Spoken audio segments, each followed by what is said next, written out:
സാമ്പത്തിക ഇടപാടിൽ സൂക്ഷ്മതയില്ലാത്തവന് ബറക്കത്ത് നഷ്ടപ്പെടും. സമ്പത്തിലെ ബറക്കത്ത് നഷ്ടപ്പെടും. തോനെ തരണേ എന്നല്ല, തന്നതിൽ ബറക്കത്തു തരണേ എന്നാണ്. ബറക്കത്തില്ലാത്ത എത്ര ഉണ്ടായിട്ടും കാര്യമില്ല, ആശുപത്രി കൊടുക്കാൻ തകിയില്ല. ബറക്കത്തുള്ളത് കുറച്ച് മതി. എല്ലാ ആവശ്യം കഴിഞ്ഞിട്ടും പോക്കറ്റിൽ വെക്കാൻ മാത്രം ബാക്കി ഉണ്ടാവും, ബാങ്ക് ബാലൻസും ഉണ്ടാവും. അതാണ് ബറക്കത്ത് പറഞ്ഞത്. അതുകൊണ്ട് ബറക്കത്ത് എപ്പോഴും നമ്മൾ ചിന്തിക്കേണ്ട ഒരു കാര്യമാണ്. സമ്പത്തിലെ ബറക്കത്ത് വളരെ പ്രധാനമാണ്. സമ്പത്തിലെ ബറക്കത്ത് നഷ്ടപ്പെട്ടാലോ ഓട്ടോമാറ്റിക്കായിട്ട് ഭക്ഷണത്തിലെ ബറക്കത്ത് പോകും. ഭക്ഷണത്തിലെ ബറക്കത്ത് പോയാൽ ഓട്ടോമാറ്റിക്കായിട്ട് മക്കളിലെ ബറക്കത്ത് പോകും. സമ്പത്തിലെ ബറക്കത്തിന് പോയാൽ ബാക്കിയൊക്കെ അതിന്റെ ഒപ്പം പോകും.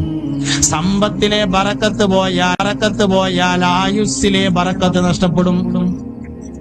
സമ്പത്തിലെ ബറക്കത്ത് പോയാൽ ഇൽമിലെ ബറക്കത്ത് നഷ്ടപ്പെടും.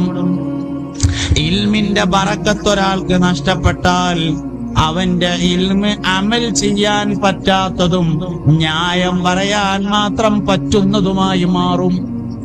ഇൽമിന്റെ ബറക്കത്തിന് പോയാലേ പിന്നെ ഓന്റെ ഇൽമോണ്ട് 4 വർത്താനം പറയാൻ പറ്റുന്നേ ഉള്ളൂ, അമൽ ചെയ്യാൻ പറ്റൂല. ന്യായം പറഞ്ഞുകൊണ്ടിരിക്കും. എന്തിനും ന്യായം ഉണ്ടാവും.